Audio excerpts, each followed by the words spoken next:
Hallo ihr Lieben, ihr liebt cremigen Eierlikör? Dann ist dieses Rezept genau das Richtige für euch. Einfach, schnell gemacht und perfekt für Desserts, Cocktails, Kuchen oder purer Genuss. Ich zeige dir heute Schritt für Schritt, wie einfach du dieses cremige Eierlikör selber machen kannst. Lasst uns direkt loslegen. Für das cremige Eierlikör brauchst du 10 Eigelb, Puderzucker. Ich habe 150 Gramm Puderzucker genommen. Normalerweise verwende ich 200 Gramm für dieses Rezept. Daher würde ich dir empfehlen, ganz am Ende zu probieren und dann die Süße nachpassen, wenn nötig. Dann brauchen wir noch eine Vanilleschote, Kaffeesahne. Ich gebe heute auch etwas Schlagsahne dazu, weil die weg muss, aber du kannst auch nur Kaffeesahne verwenden oder auch nur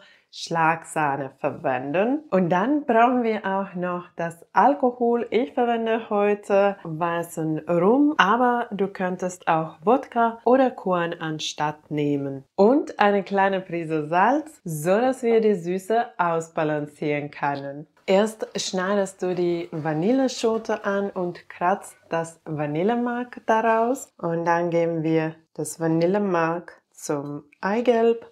Ganz wichtig, diese Vanilleschote, die übrig bleibt, nicht wegwerfen. Ich mag es immer zu meinem Zucker geben, dann habe ich eine leichte Vanillearoma in meinem Zucker. Und dann gebe ich noch eine kleine Prise Salz dazu und Puderzucker. Und kurz vermischen. Und dann gibst du noch die Sahne dazu.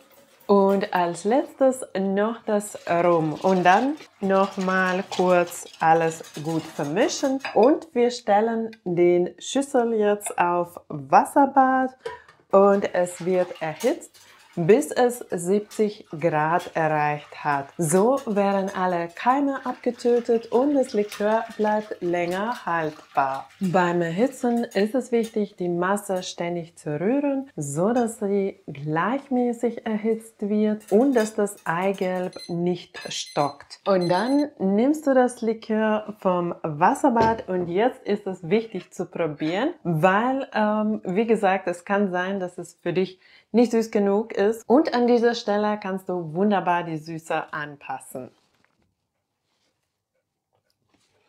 Super lecker, es ist so wunderschön cremig. Für mich reicht diese Süße, aber wie gesagt, wenn du magst, kannst du noch etwas nachsüßen. Und jetzt das heiße Likör direkt in sterilisierte Gläser füllen. Ja, wenn jemand mir ein Tipp für mich hat, ja, würde ich mich sehr freuen. Ich denke, ich werde jetzt das Ganze umfüllen in einen Krug und dann weiterfüllen, weil sonst ist Hälfte von meinem Likör am Tisch. So, ich hoffe, das klappt so besser. Mein Likör ist fertig und es ist richtig schön cremig geworden. Ich liebe diese kleinen Vanillepünktchen in dem Likör. Ich habe diesmal den Likör nur mit Vanille gemacht, aber du könntest auch Orangenschale dazugeben. Dann die Schale, bevor du das Likör im Fläschchen füllst, entfernen. Oder zum Weihnachten könnte man den Likör mit Lebkuchengewürz oder Zimt verfeinern. Oder wenn du Mandelaroma magst, dann kannst du auch etwas Bittermandelaroma dazugeben. Jetzt lasse ich das Likör komplett abkühlen und danach wird es im Kühlschrank aufbewahrt. Wenn du das Likör genauso machst, wie ich es im Video gezeigt habe, mit den gleichen Zutatenmengen und mit dem Erhitzen und auch deine Gläser sterilisierst, dann ist der Likör 4 bis 6 Wochen im Kühlschrank haltbar. Ich freue mich schon riesig, dieses Likör für Desserts zu verwenden.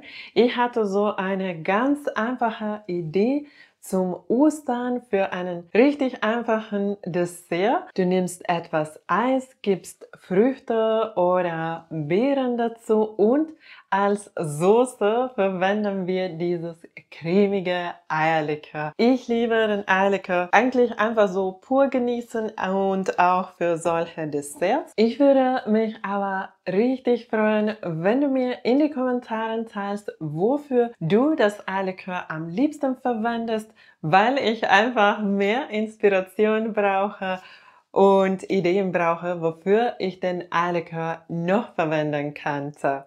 Schreib mir gerne und ich freue mich schon. Wenn du Eierlikör liebst und ein großer Schokofan bist, dann habe ich noch vor etwa ein paar Wochen ein leckeres Eierlikör mit Schokolade geteilt und dieses Rezept werde ich für dich noch hier verlinken. Wenn dir mein Rezept für das cremige Eierlikör gefallen hat, dann vergiss nicht, den Daumen nach oben zu geben. Und wenn du neu auf meinem Kanal bist, kannst du jetzt abonnieren, um keine neuen leckeren Rezepte zu verpassen. Danke, dass du dabei warst. Tschüss und bis zum nächsten Mal.